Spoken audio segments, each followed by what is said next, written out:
10 رمضان المبارک 8 ہجری پر مطابق 1 جنوری 630 عیسوی کو رسول اللہ صلی اللہ علیہ وسلم 10,000 صحابہ کے ساتھ مکہ کی طرف روانہ ہوئے۔ مرار الزہران پہنچ کر لشکر نے پڑاؤ کیا۔ یہ مقام مکہ سے بمشکل 1 منزل کے فاصلے پر تھا۔ اسلامی فوج کی ساری نقل و حرکت اس قدر خفیہ طریقے سے ہوئی کہ قریش کو کانو کان خبر نہ ہوئی، تاکہ اسلامی فوج ان کے سر پر پہنچ گئی۔ رات کو ابو سفیان چند سرداروں کے ساتھ تحقیق کے لیے نکلا، اور جب بیابان میں ہر طرف آگ روشن دیکھی تو دنگ رہ گیا۔ خیمہ نبوی کی حفاظت کے لیے جو دستہ متعین تھا، اس نے ابو سفیان کو دیکھ لیا اور گرفتار کر کے بارگاہ نبوی میں لے آئے۔ سارے مسلمان ابو سفیان کے خون کے پیاسے تھے۔ حضرت عمر رضی اللہ عنہ نے تو حضور صلی اللہ علیہ وسلم سے اس کا سر اڑانے کا اذن طلب کیا، لیکن حضور صلی اللہ علیہ وسلم کے چچا حضرت عباس رضی اللہ عنہ نے جاں بخشی کی درخواست کی، جسے رحمت دو عالم صلی اللہ علیہ وسلم نے قبول فرما لیا۔ تاریخ عالم میں یہ اپنی قسم کی واحد مثال ہے کہ اتنے بڑے دشمن کو کمال فراخ دلی اور عالی حوصلگی سے معاف کر دیا گیا ہو۔ اس سلوک کا ابو سفیان پر اتنا گہرا اثر ہوا کہ صبح حضرت صلی اللہ علیہ وسلم کی خدمت میں حاضر ہو کر ایمان لے آیا۔ اشہد ان لا الہ الا اللہ وانک یا محمد رسول اللہ۔ حضور صلی اللہ علیہ وسلم نے خوش ہو کر فرمایا کہ مکہ کا جو شخص ابو سفیان کے گھر میں یا حضرت خدیجہ کے بھتیجے حکیم بن حزام کے گھر میں پناہ لے گا، اس کو امان ہے۔ نیز جو اپنے گھر کے دروازے بند کر لے گا یا ہتھیار ڈال دے گا یا خانہ کعبہ میں داخل ہو جائے گا، اس کے لیے بھی امان ہے۔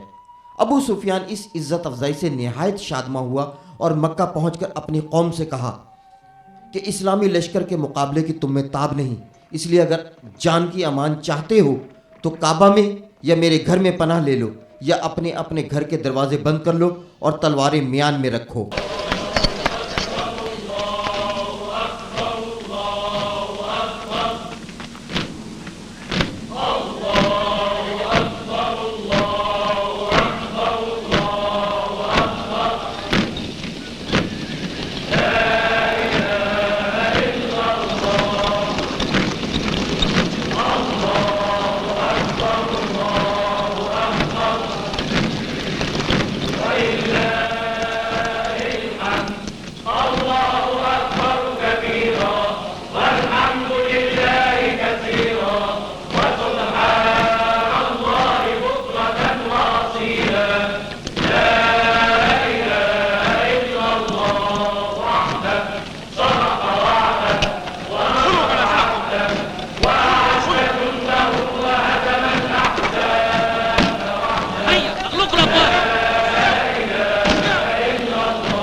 لشکر اسلام فاتحانہ انداز میں قبیلہ وار الگ الگ مکہ کی جانب بڑھا۔ عوام نے حضور صلی اللہ علیہ وسلم کے فرمان کے مطابق امان سے فائدہ اٹھایا اور کوئی مزاحمت نہ کی۔ صرف ایک مقام پر اکرمہ بن ابو جہل اور اس کے ساتھیوں نے تیر مار کر 3 مسلمانوں کو شہید کر دیا۔ حضرت خالد رضی اللہ عنہ نے ان پر حملہ کر دیا، جس پر قریش کے 13 آدمی ہلاک ہوئے۔ حضور صلی اللہ علیہ وسلم کو اس حادثے کا بھی بہت افسوس ہوا۔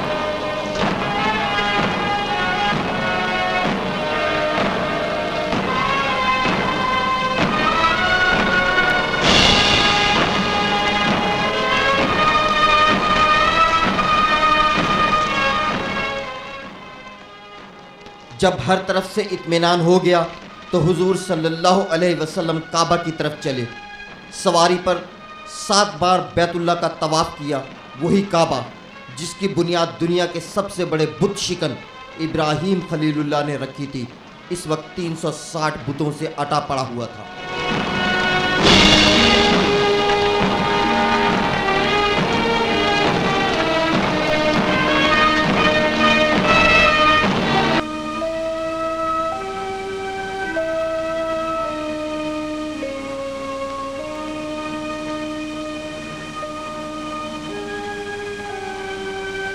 بسم الله الرحمن الرحيم وإذ بوأنا لإبراهيم مكان البيت ألا تشرك بي شيئا وطهر بيتي للطائفين والقائمين والركع السجود صدق الله العظيم۔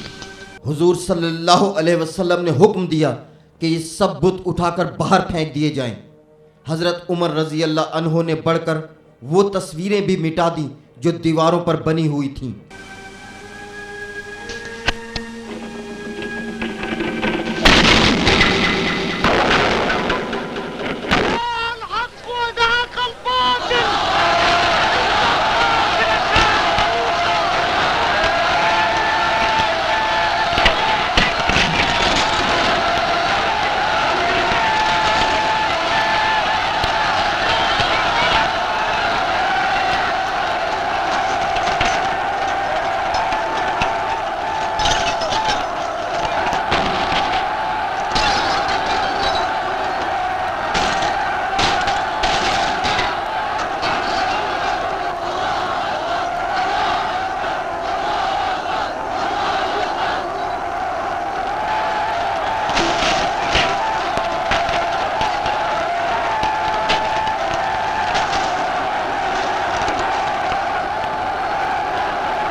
جب حرم ان آلائشوں سے پاک ہو گیا تو آن حضرت صلی اللہ علیہ وسلم نے کعبہ کے اندر داخل ہو کر 2 رکعت نماز پڑھی، پھر حرم کے دروازے پر کھڑے ہو کر خطبہ ارشاد فرمایا، اللہ ایک ہے جس کا کوئی شریک نہیں، اس نے اپنا وعدہ سچا کر دکھایا اور اپنے عاجز بندے کو غلبہ بخشا۔ اے قریش، اللہ تعالیٰ نے جاہلیت کا غرور، نسلی اور خاندانی امتیازات مٹا دیے ہیں۔ تمہیں مختلف قبیلوں اور خاندانوں میں اس لیے تقسیم کیا گیا ہے کہ ایک دوسرے کو پہچانو۔ اللہ تعالیٰ کے نزدیک تمام انسان برابر ہیں اور شریف وہ ہے جو پرہیزگار ہے۔ خطبے کے بعد آپ نے مجمع کی طرف دیکھا تو جباران قریش سامنے تھے۔